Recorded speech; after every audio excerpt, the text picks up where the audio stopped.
and be 17 all over again. No way. It's freaking me out. Freaking me out! You'll become friends with these people. Kirsten, Kristen, Gibby. What's up, girlfriends? Are you in special ed? Walt Disney Pictures presents. So, you're in my body and I'm in your body. I'm old! I beg your pardon? Oh, I'm like the Crypt Keeper!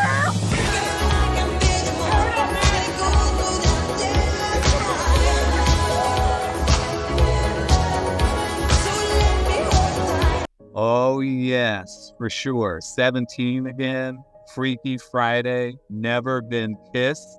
Yeah, those movies made for funny and iconic moments and memes for their time, no doubt. But when life imitates art in the way that we've just described, people's lives can certainly get destroyed. And it looks like that may be the case with a 32-year-old social worker who posed as a 13-year-old trafficked orphan so that she could attend 3 high schools, and she tricked an adult couple into fostering her. At least that's what the allegations happen to be, and this is all swirling around Shelby Hewitt. That's the 32-year-old in question. So the breakdown looks like this. In 2016, Hewitt graduated from college, Boston University, I think that it was, a fine university, by the way. And that same year, she was hired into the Department of Children and Families for about $50K a year. So not too bad, especially for social work. A couple of years later, though, it looks like that Hewitt resigned from her position. And it was said that not too long after that, Hewitt's mother and maternal grandfather died. Now, between the years 2018 and 2021, that 3-year span, there was a lot that was unaccounted for. We all know what happened in 2020 with the pandemic being essentially right in the middle of that time frame. But by 2021, it looks like that fraud was recorded. Now, all of this is alleged, but according to the story, what ended up happening was, again, fraud started in 2021 in the form of fake DCF emails. And those emails that were created actually featured two imaginary social workers who were supposedly working on behalf of Hewitt as clients. Now, Hewitt is said to have posed behind the keyboard as those fake DCF social workers. Hewitt had herself admitted as a child patient into Walden Behavioral Treatment Center, and that's a center for young people that are grappling with eating disorders and anorexia. And it was said that Hewitt actually did suffer from anorexia in her life. That part is said to have been true. Hewitt also was enrolled in Boston Public Schools as well. And again, this was Hewitt allegedly posing as this 13-year-old student while enrolled in Boston Public Schools. But she was able to get through all of the mechanics in spite of this. Again, this is a 32-year-old woman in reality, one that's basically like 20 years older than what she is purporting herself to be. Now, when Hewitt was in school, she made friends and she actually fooled many. And while this ruse was going on, the 32-year-old even lived with the social worker and her husband. They actually fostered her in the process, and the older adults that fostered Hewitt actually thought that she really was a 13-year-old. Now, we know that bullying is at a rise, and there's nothing new about it, but it takes on different forms, especially in a digital era. And Hewitt was not immune to that. In fact, Hewitt complained that she was being bullied for, guess what? For looking like an adult. So it looks like the kids actually called this out. They realized the fact that she was actually one of them, even though it was just a bully, but something about their intuition helped them to realize that. And they made jokes about her saying that quote unquote white cracks early and all these other things. And Hewitt was very, I guess, appalled by that, and she took offense to it. So Hewitt purportedly, allegedly, wound up sending additional fake letters via emails to the school counselor complaining about what was going on, the onslaught of the bullying that Hewitt was contending with, and that was in the attempt to get some help. But those letters were rife with typos and other kinds of email discrepancies. Now, you know, here at OBL, Our Best Letters, we focus on letters, we focus on writing, we focus on literature, and we focus on life because we want to write our way to a better life. This story is true. This, my friend, is not the way to do it. Apparently, the principal agrees with me. The principal became suspicious of not only the letters, but also the problem with the email domain because the email domain was not matching up with that of DCF. So this is another point to highlight with this channel, is to proofread, is to look at the punctuation, and not just in what you're writing in the literal sense, but also in the way that you are living in the metaphorical sense, just the arc of your life. Is your writing hygiene clean? What's it look like with your own proofreading and your own punctuation? Just consider all of that. Now, the school investigated. So the principal, being concerned about this, triggered an investigation. And once powers that be at one of the high schools in Boston Public Schools checked in with DCF, they found out that no one at DCF had a case for this fictitious 13-year-old. Hewitt was promptly questioned by police, as you might imagine, and the real social worker at intake, I'm assuming at DCF, was allegedly fired for not properly vetting all of the documents, and Hewitt eventually confessed to the con because the house of cards effectively crumbled, the walls closed in on her, and she had essentially no choice. Now, the real question is, I'm sure you're thinking this, why did she do it? Why did she do it in the first place? So you might think it could be unresolved trauma. Maybe that's the case. I don't know if any of you have grappled with unresolved trauma. I've had trauma. I'm still working through it. So we're human. So this isn't to point the finger at her, but this is really, really bad judgment, and we want to find a way to work through things that trouble us. So was it unresolved trauma? I don't know. Was she coping with the death of her loved ones? Because we already mentioned earlier on that she had relatives that died, and maybe that was a part of it.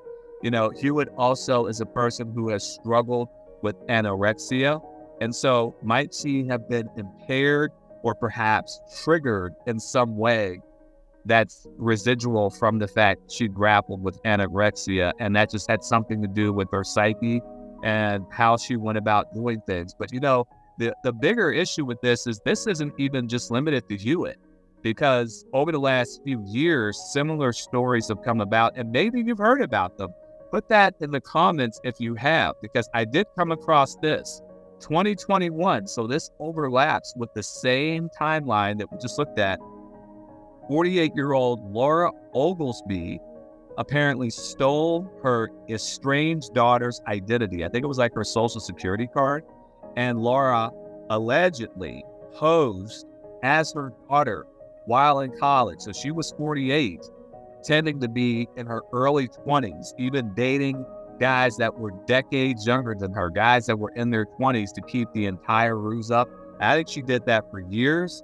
And it looks like recently she's pled guilty to Social Security fraud. So that story happened right around the same time as a lot of the events unfolding with Hewitt occurred. We also have this also happening again, 2021. It said that 30-year-old Casey Garcia posed as her daughter in a Texas middle school to allegedly, quote unquote, prove a point. So I guess the point was that there weren't enough safeguards in the schools, and you would think a lot of schools are definitely on high alert because of all of the tragedies that have happened, but she was proving a point.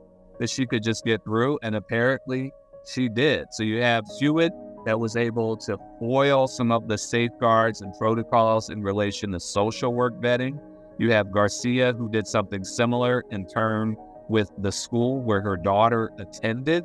And then you have this at Laura Oglesby, who allegedly did something similar at the college level. So you've got a P through 20 pipeline happening there. So I don't know what's up with this. Like, this is an entire pattern. Now, we know what happened in 2020, as we mentioned earlier. So this is 2021, just slightly after pandemic. So did you have people who were shell-shocked in some way? That pandemic left a vacuum for many. Unfortunately, people unalived themselves during that time because they were grappling with loneliness. They were grappling with a lot of anxiety. That was definitely an anxiety-inducing moment dealing with that pandemic. But then you also have to wonder, too, I mean, society has long since has been obsessed with youth, but in a digital age, has that obsession reached a high point? Is it at a zenith, and is it out of control? And you've got women in their 30s and their 40s, respectively, pretending to be as if they're 13 or 22 years old, based on what I'm sharing with you in the story. What's happening with this? Now, I haven't come across any men or male-presenting people who've done anything like this, and perhaps they have. I'm sure that they have. I just haven't seen the story. So this isn't just limited to women, but just as well, this may be out there with men. And if you know about something similar with that, put that in the comments as well. But what looks like here is you see this reverse clock. Like, why this regression? Why this Benjamin Button style sort of like life happening? It's making me think of some Jungian principles as well, too, in terms of shadow work. So who knows what's left unresolved in our past? What if there is something that we want to do again? 13 again in the case of Hewitt, 17 again in the case of the movie that we started off with, and that was unloving with the movie, but you see life and art colliding, imitating, just in the way that I'm talking about. So who knows? Put that in the comments, what you think of all of this, why this arrested development. We know more about the prefrontal cortex, and certainly with that, we know that that develops at 25, but maybe there's more for us to learn about that just as well. I talked about developmental issues in my book, White Girl Within, because development and identity is a struggle for a lot of people. It is a challenge, and it can be counterintuitive in many ways. And in my book, I get into that. I get into improbable identity. I get into intersectionality and things of that sort, for sure. But this issue is really alarming because you've got someone here with Hewitt's case who's pretending to be trafficked, and she wasn't. And some people who have been trafficked clearly could feel like she's making a mockery. She's making light of the situation. And it's even more appalling because Hewitt actually is a trained social worker at that. So that's just alarming. You also have people who really do struggle with eating disorders and anorexia. And so why do this? Why pretend to be in that? Was she unduly influenced by some of the caseload that she had? Maybe she was overwhelmed. Maybe she felt that she was bombarded with that. I don't know. But this highlights the point that identity formation is a challenge. It is a struggle. And perhaps at a time when we have less third places, when we're lonelier now more than ever, when we have anxiety, when we have black swan events like pandemics, and then great recessions, great resignations, and all these other things. And now this high inflationary environment where it's like $20, $25 for a Big Mac meal and all of that. People are starting to crumble. The cracks are there. I don't know. I wonder what you make of all of this. I would love to speak at your school about identity and positive, pro-social, social development, and what trust and what leadership looks like. Check me out, RonnieGladden.com. Check me out, WhiteGirlWithin.com as well. And leave this in the comments. What do you make of this video? Would you want to be 13 again? And if you could, would you want to do that in a healthier, more wholesome way? I'm sure that you would. Or how is it, maybe the better question is, how is it that you stay in touch with your youth? How do you stay young? Maybe you are still young, and what do you think you'll do to preserve that? So I don't know. There's a lot of issues here with identity, and especially the whole Freaky Friday thing, the mothers pretending to be the daughters. We've heard of kids, of course, pretending to be the parents to get out of situations, but when you see the elders regressing and doing this, it brings up an entirely different set of questions. So again, I'd love to know more on what you make of this 13 again, the social worker. Thanks so much for joining us here with OBL.